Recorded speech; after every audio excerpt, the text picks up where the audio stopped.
No último sábado, o Inter Miami se tornou campeão da Conferência Leste ao golear por 5-1 o New York City. E o grande destaque da partida foi o atacante Tadeu Allende, que marcou um hat-trick. Silvetti e Segovia foram os autores dos outros dois gols. Messi deu uma assistência e Jordi Alba deu duas. O adversário do Inter Miami na grande decisão da MLS será o Vancouver Whitecaps, onde joga o lendário Thomas Miller. Eles venceram o San Diego FC neste último sábado e se classificaram para a grande decisão. Por ter feito a melhor campanha na temporada regular entre os times que seguem vivos na competição, o Inter Miami vai disputar a decisão da MLS jogando em casa. Essa decisão acontece no próximo sábado, às 16h30, horário de Brasília. Lionel Messi contra Thomas Miller. Até parece duelo de Liga dos Campeões quando você pensa apenas nos nomes, né, dessas duas grandes lendas. Na tua opinião, quem será o grande campeão? Inter Miami ou Vancouver Whitecaps? Comenta aí, tá bom? Eu sou o Todd e seja muito bem-vindo para mais um vídeo aqui no canal. Bora falar sobre Copa Libertadores, Sérgio Ramos querendo voltar ao Real Madrid, bora ver como é que foram os principais jogos de ontem lá na Europa, o Liverpool conseguiu se reencontrar com a vitória, bora falar sobre tudo isso e muito mais. Então, sem mais enrolações, solta a intro!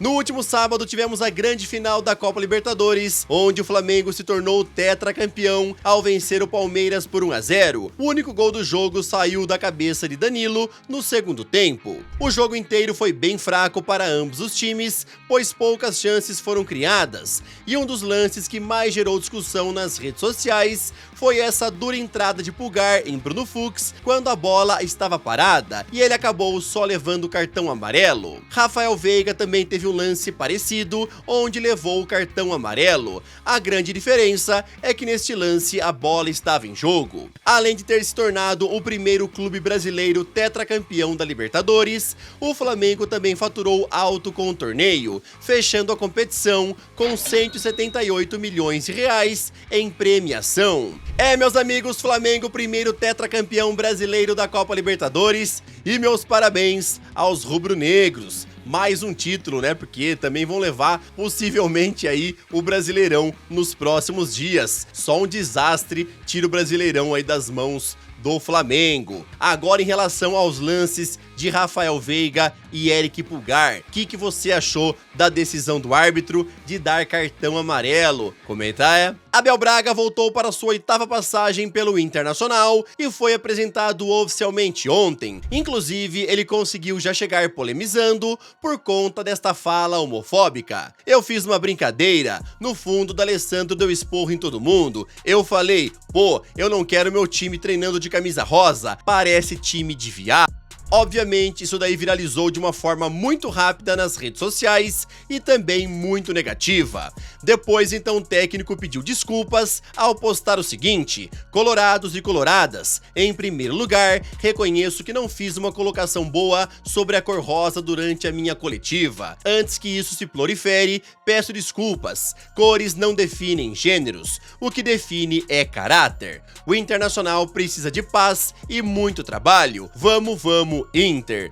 Meus amigos, o Abel Braga vai assumir o Internacional, né? Aliás, já assumiu o Internacional para essas últimas 2 rodadas do Brasileirão e vai precisar de um milagre para não cair para a segundona. Afinal, não depende mais apenas do Colorado para poder se manter na Série A, né? Aqui está a tabela para vocês, e a vitória do Fortaleza ontem por 1-0 em cima do Atlético Mineiro só embolou mais ainda essa parte de baixo da tabela. O Fortaleza conseguiu aí vencer com gol de Pochettino e segue vivo na luta contra o rebaixamento. Mas agora eu quero saber a tua opinião. Quais serão os outros 2 times rebaixados nesse Campeonato Brasileiro para a Série B? O Sport e o Juventude já foram, né? Quero saber quais serão os outros 2. Fala Agora, rapidão, queria te pedir aquela moral, deixa o like no vídeo, se inscreve no canal e também ativa o sininho. Aqui sempre tem vídeos novos para te deixar muito bem antenado em relação a esse esporte tão maravilhoso e amado por todos nós.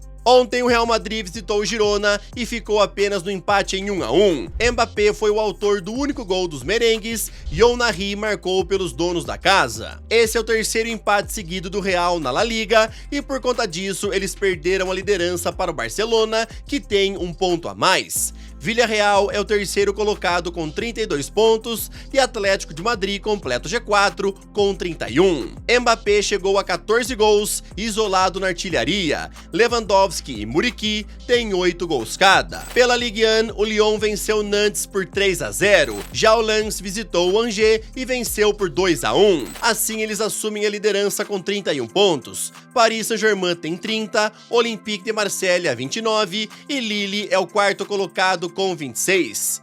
Mason Greenwood é o artilheiro com 10 gols, seguido por Panikelli com 9. Pela Premier League, Chelsea e Arsenal ficaram no empate em 1 a 1 no derby de Londres. Com gols de Alexander Isak e Cody Gakpo, o Liverpool venceu por 2 a 0 o West Ham. Manchester United venceu de virada ao Crystal Palace por 2 a 1, com gols de Zirkzee e Mason Mount. Após 13 rodadas, Arsenal lidera com 30 pontos, Manchester City tem 25, Chelsea e Aston Villa completam o G4 com 24 pontos. Erling Haaland é o artilheiro com 14 gols, seguido pelo brasileiro Igor Thiago, que tem 3 a menos. Pela Série A, Internazionale venceu por 2 a 0 o Pisa, com direito a 2 gols de Lautaro Martinez. Napoli venceu Roma por 1 a 0, com gol do brasileiro David Neres. E assim eles empatam com o Milan na ponta da tabela, tendo os mesmos 28 pontos. Inter e Roma completam o G4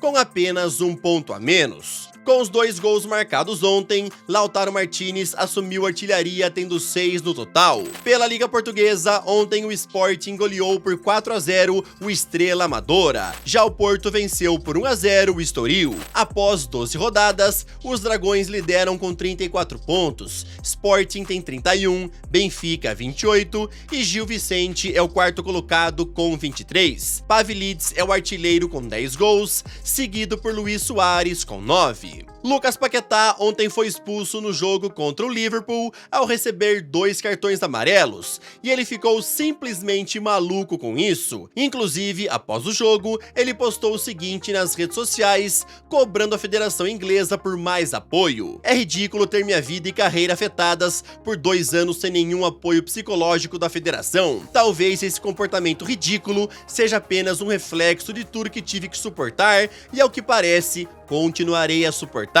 Me desculpem se não sou perfeito. Para quem não viu o lance, Paquetá fez falta no finalzinho do segundo tempo e ficou reclamando muito para o juiz, então levou o primeiro amarelo. Ele seguiu reclamando bastante com o árbitro e aí acabou levando o segundo, o que culminou na sua expulsão. E aí, meus amigos, vocês acham aí que a arbitragem da Premier League está aí pegando no pé de Lucas Paquetá, está realmente enchendo o saco dele? Vocês acham aí que faltou apoio psicológico da Federação Inglesa em relação ao caso que ele viveu ali, né, ligado a apostas esportivas? E também comente, né, se você acha que realmente ele mereceu ser expulso porque reclamou pra caraca. O que você pensa? Comenta aí. Sabadão, eu contei pra vocês que Sérgio Ramos não vai renovar o contrato com o Monterrey e vai ficar livre no mercado em janeiro. Alguns clubes já chegaram a sondar o jogador, porém o grande sonho dele é voltar para o Real Madrid para depois acabar se aposentando no seu clube do coração. Isso foi informado pelo portal Defensa Central, que completou dizendo que Ramos aceitaria voltar ao clube, mesmo que fosse apenas para ficar no banco de reservas, e ele está aberto a qualquer função lá no Santiago Bernabéu, dizendo a pessoas próximas que encerrar a carreira onde se tornou um ícone seria o cenário dos sonhos. Milan é mais um clube ligado ao zagueiro de 39 anos e seu nome já teria sido sugerido ao técnico Massimiliano Allegri. Fora tudo isso, segundo informação da imprensa espanhola, o Sérgio Ramos ainda sonha com uma possível convocação para a Copa do Mundo de 2026. Lembrando, né, que ele já tinha anunciado a sua aposentadoria da seleção contra a sua vontade, pois ele confessou, né, que conversou com o técnico Luis de la Fuentes e o treinador falou que não contava mais com ele, e ele ficou bem pistola por conta disso, né? Ele falou que ele gostaria de se aposentar da seleção espanhola por decisão própria e não decisão do técnico. Só que mesmo assim, ele ainda sonha com a Copa de 2026. Na tua opinião, em relação a uma transferência, você queria ver de volta o Sérgio Ramos no Real Madrid para uma última dança antes dele se aposentar? Ou você acha que seria bem interessante ver ele vestindo a camisa do Milan? Comenta aí, tá bom? Esse foi o vídeo desta segunda-feira, espero que vocês tenham gostado. Tamo junto, valeu e falou!